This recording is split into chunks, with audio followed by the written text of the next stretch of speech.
Hey there, just got off the call with the Agile Water Cooler this morning, and one of the questions was around introducing story points to teams. This is the process that I had been taught years ago and I've used and find quite helpful. It is a longer process. I'm going to run through it quite quickly, so if you have any questions, drop them in or we can chat later. Um, you start with uh, a lot of stories. Ideally, in your future backlog. If you don't have enough in your future backlog, you can work in your backlog, stories you've already completed. But you want stories that the team is familiar with, that is practical to the work that they're doing, not ambiguous or example stories. The other thing that we want is what our point system is. I have found a lot of value, a lot of success in using the Fibonacci sequence, as each number is slightly more than half of the previous number. Anyways, I found Fibonacci to be quite useful. Here we go.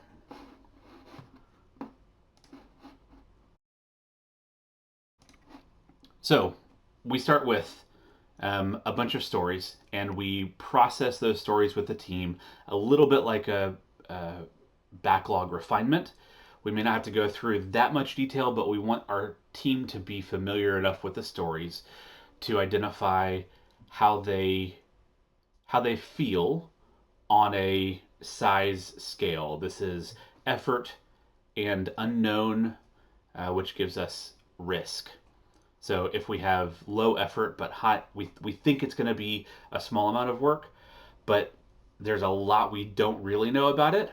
That becomes a large number, or a large story point. If it's a lot of work with very little unknown, we know exactly what's going to have to happen, but we're going to be churning this for 2 weeks straight. Then it's going to be a large number. So we'll take the stories um, from our backlog. We'll discuss it with the team. We'll make sure that the team has a good understanding, not a perfect, but a good enough understanding of what is required for that story. And we'll ask the team either on a digital board here or on a physical board. I think physical is always better for this, where you can walk up and put sticky notes on a board and you can physically move things around. You can take a step back to look at it. If that's not available, this digital board option will work as well. So we'll take the story, we'll talk about it, we'll say, does this feel like a large story? Does it feel like a small story? We don't have to have numbers yet. We just conceptually, right? And if it's a complete unknown, we'll put it in the middle. Take the second story. Does this story feel like a large, small? I don't know. Does it feel larger than the previous story? Yes. Okay, we'll put it next to the previous story on the large side. This story, does it feel big, small? It feels small. We'll put it over here. This one feels large. We'll put it over here. This one, it feels smaller than this story, but bigger than this story, so we'll put it in the middle. And this is why having something that we can move around and visually look at for a metric is helpful.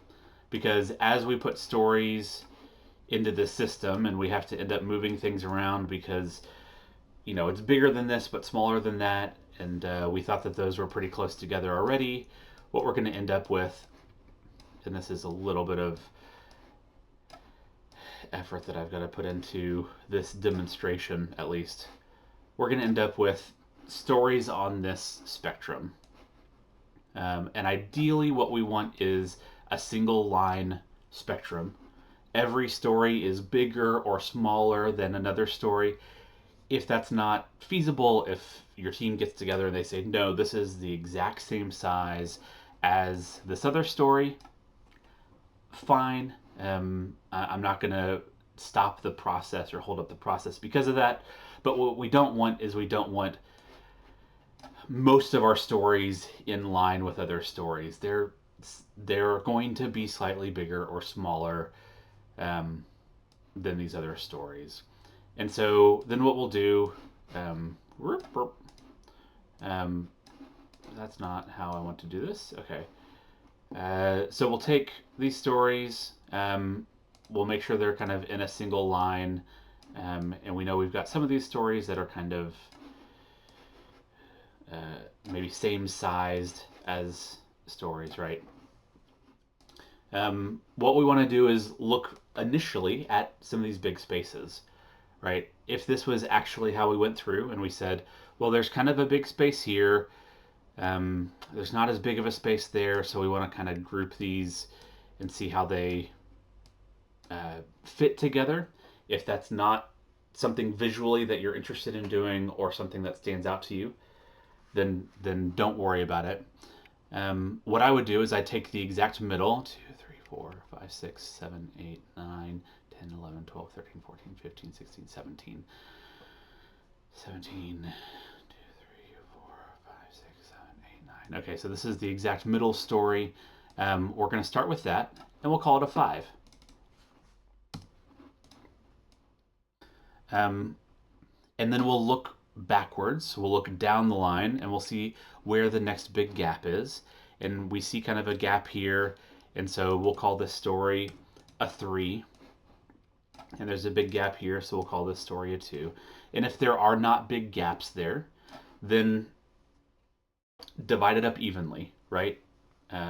9 stories on that side, 4 numbers, or if you want to use 1, if you want to use 21. Typically I reserve ones and for things that are minutely small, and 21s for things that are absurdly big. But use the numbers how you see fit.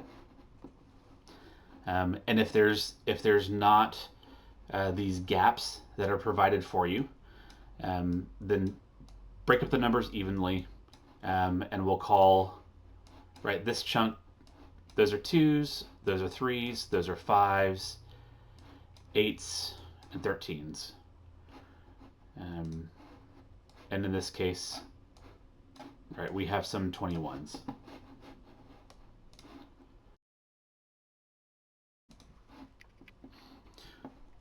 Okay, so then what we do is, because these are practical stories, these are stories that the team is familiar with and will eventually use or have used in the past. Now we have boundaries for these. So this story, we're going to call, this story up here, we're going to call a high 2. And we'll say, in the future, when we're doing refinement, we're going to take our new story and we're going to compare it to this chart. And we'll say, is it bigger than a high 2? Yeah, it's bigger than a high 2. Okay, maybe it's a 3. We'll test it out as a 3. Is it bigger than a high 3? Is it bigger than this story specifically? Because we know what this story is, we have worked with it. Is it bigger than this story specifically? Yes, then maybe it's a 5. Is it bigger than a high 5? No. Okay, now we see where it fits in the category. And we've got a high 8 over here. We've got a high 13. And we've got, 21. Anything bigger than a high 13, we'll call a 21 or a 28 or, 30, whatever the number is, 34. And we'll kind of find out eventually that some of these larger stories possibly are too large to fit in our sprint. We'll adjust as we move forward. But this gives us a space to introduce the team to what a 2 looks like. And heck, if we've got a 1 over here, right, we can say this is a high 1, and anything smaller than a high 1 is a 1. This gives the opportunity to introduce the Fibonacci sequence, the story points, to the team, give them a practical set of metrics to understand what our numbers are, right? And we can actually just pull these out and say, right, that's a 2, that's a 3, that's a high 5, that's a high 8, that's a high 13. And these become our standard of metrics. So after you introduce this to the team this way, um, we start moving forward with our first sprint. And this is kind of a separate thought process, but I'm going to tack it on here because I think it's could be useful. For our first sprint, we start with one story. We take the highest story off the backlog. Our sprint goal for this sprint is to accomplish this story. It could be a 5 point story, could be a 2 point story. It doesn't matter. We want to start with one and kind of a Kanban approach. We want to complete it, and then we want to take on the next story.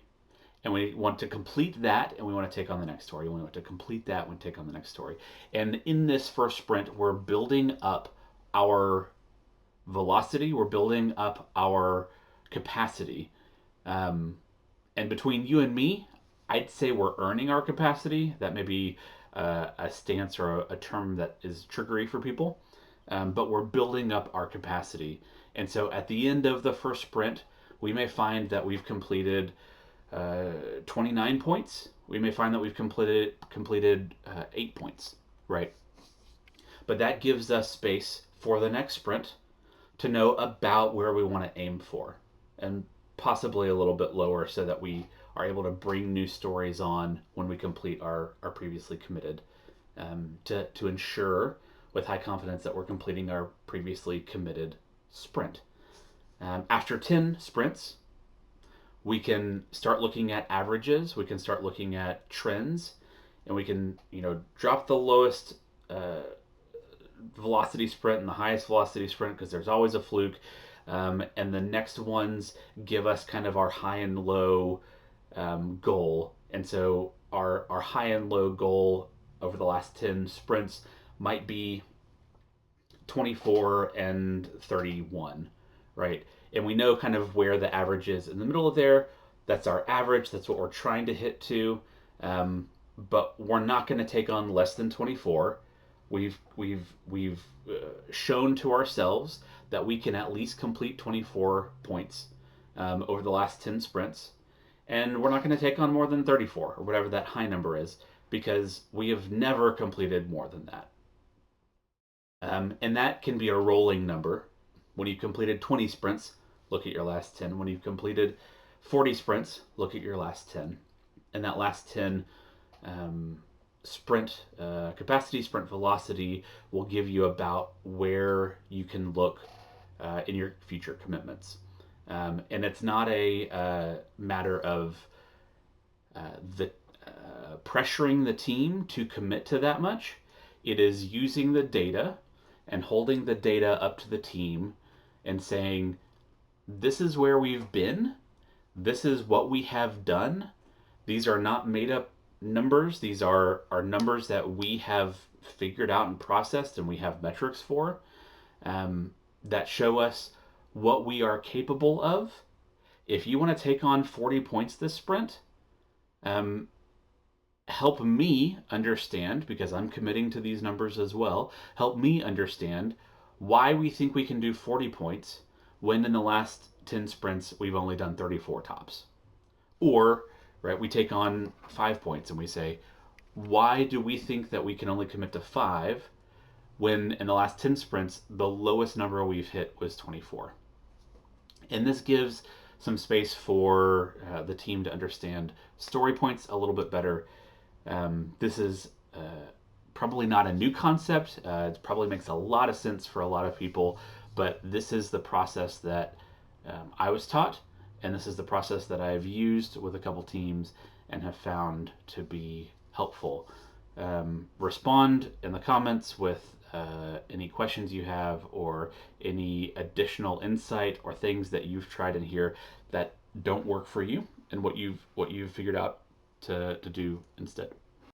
I'm open for conversation, and making sure that we understand some of these tools. All right, take care.